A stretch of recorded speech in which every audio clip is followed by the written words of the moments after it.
नमस्कार दोस्तों, इस वीडियो में हम बीए फिफ्थ सेमेस्टर एजुकेशन के सत्र 2024-25 परीक्षा के प्रश्न पत्र का अवलोकन करेंगे।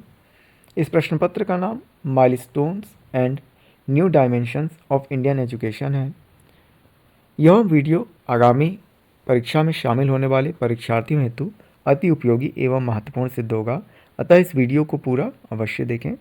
चलिए शुरू करते हैं। प्रश्न संख्या 1, SSA का शाब्दिक अर्थ है। इसका शाब्दिक अर्थ है सभी के लिए शिक्षा। प्रश्न संख्या 2, सर्व शिक्षा अभियान का उद्देश्य प्रारंभिक शिक्षा प्रदान करना है। तो प्रारंभिक शिक्षा जो कि हमारा मौलिक अधिकार भी है, वो 6 से 14 वर्ष की आयु के बच्चों के लिए है। प्रश्न संख्या 3, RTE एक्ट 2009 की कौन सी धारा शारीरिक दंड तथा मानसिक उत्पीड़न का प्रतिरोध करती है? तो धारा 17 का संबंध इससे है। प्रश्न संख्या 4, RTE एक्ट कब लागू हुआ? तो यह 2010 में लागू हुआ था। प्रश्न संख्या 5, मध्याह्न भोजन योजना कब शुरू हुई? मिड डे मील योजना आपकी 15 अगस्त 1995 से शुरू होती है। प्रश्न संख्या 6, RUSA मुख्य रूप से संबंधित है। तो यह उच्च शिक्षा से संबंधित है। प्रश्न संख्या 7, NMEICT का लक्ष्य है। तो उपयुक्त सभी विकल्प यहाँ पर सही हैं। प्रश्न संख्या 8, चित्रकूट ग्रामोदय विश्वविद्यालय कहाँ स्थित है? यह मध्य प्रदेश में स्थित है। प्रश्न संख्या 9, शांति निकेतन विद्यालय की अद्वितीय विशेषता क्या थी? कक्षाएं पेड़ के नीचे संचालित होती थी, यह वहाँ की अद्वितीय विशेषता थी।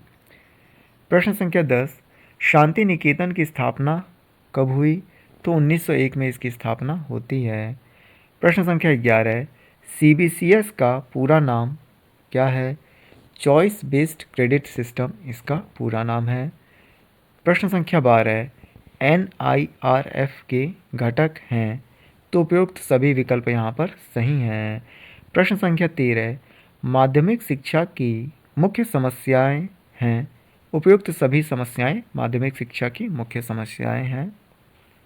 प्रश्न संख्या 14, राष्ट्रीय माध्यमिक शिक्षा अभियान RMSA किस वर्ष प्रारंभ किया गया था? तो यह 2009 में प्रारंभ किया गया था।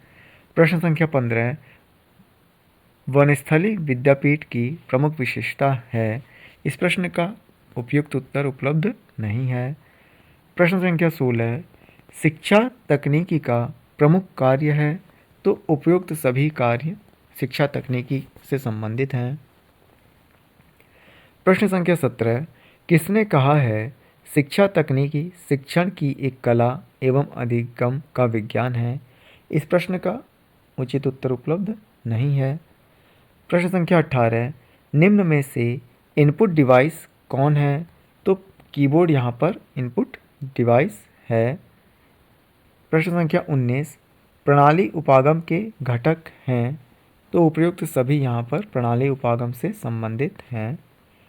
प्रश्न संख्या 20, टीचिंग मशीन का विकास किया था। तो सिडनी एल प्रेसी ने इसका विकास किया था। प्रश्न संख्या 21, तकनीकी परिवर्तन किन कारणों से महत्वपूर्ण है? उपयुक्त सभी विकल्प यहाँ पर सही हैं। प्रश्न संख्या 22, कठोर उपागम में सम्मिलित है। तो उपयुक्त सभी कठोर उपागम में सम्मिलित हैं। प्रश्न संख्या 23, अभिक्रमित अनुदेशन का सिद्धांत नहीं है। तो सी विकल्प यहाँ पर सही है, शिक्षक प्रतिपुष्टि का सिद्धांत। प्रश्न संख्या 24, रेखीय अभिक्रमित अनुदेशन के प्रतिपादक थे। BF स्किनर इसके प्रतिपादक थे। प्रश्न संख्या 25, निम्न में से कौन शैक्षिक तकनीकी का एक प्रकार है? तो उपयुक्त सभी शैक्षिक तकनीकी के प्रकार हैं। प्रश्न संख्या 26, शैक्षिक तकनीकी के प्रकार में सम्मिलित है। उपरोक्त सभी शैक्षिक तकनीकी के प्रकार में सम्मिलित हैं। कठोर उपागम, कोमल उपागम, प्रणाली उपागम। प्रश्न संख्या 27, निम्न में से रूसा का मुख्य उद्देश्य क्या नहीं है? तो पाठ्यक्रम निर्माण रूसा का मुख्य उद्देश्य नहीं है। प्रश्न संख्या 28, एडुसेट को लॉन्च किया किसके द्वारा किया गया? तो इसरो के द्वारा किया गया। प्रश्न संख्या 29, मूक का अर्थ है मैसिव ओपन ऑनलाइन कोर्स। प्रश्न संख्या 30, CIET का पूर्ण रूप है? तो central institute of educational technology यहाँ पर सही उत्तर है। संख्या 31, डिजिटल पुस्तकालय, ई पाठशाला तथा ई नोट्स ने विद्यार्थियों के लिए शिक्षा की गुणवत्ता में किया है? तो सुधार किया है। प्रश्न संख्या 32, नवाचार के घटक हैं? उपयुक्त सभी नवाचार के घटक हैं। प्रश्न संख्या 33, ई पाठशाला की शुरुआत की गई? तो यह नवंबर 2015 में की गई। प्रश्न संख्या 34, SWAYAM पोर्टल की शुरुआत की गई? तो 9 जुलाई 2017 को इसकी शुरुआत की गई।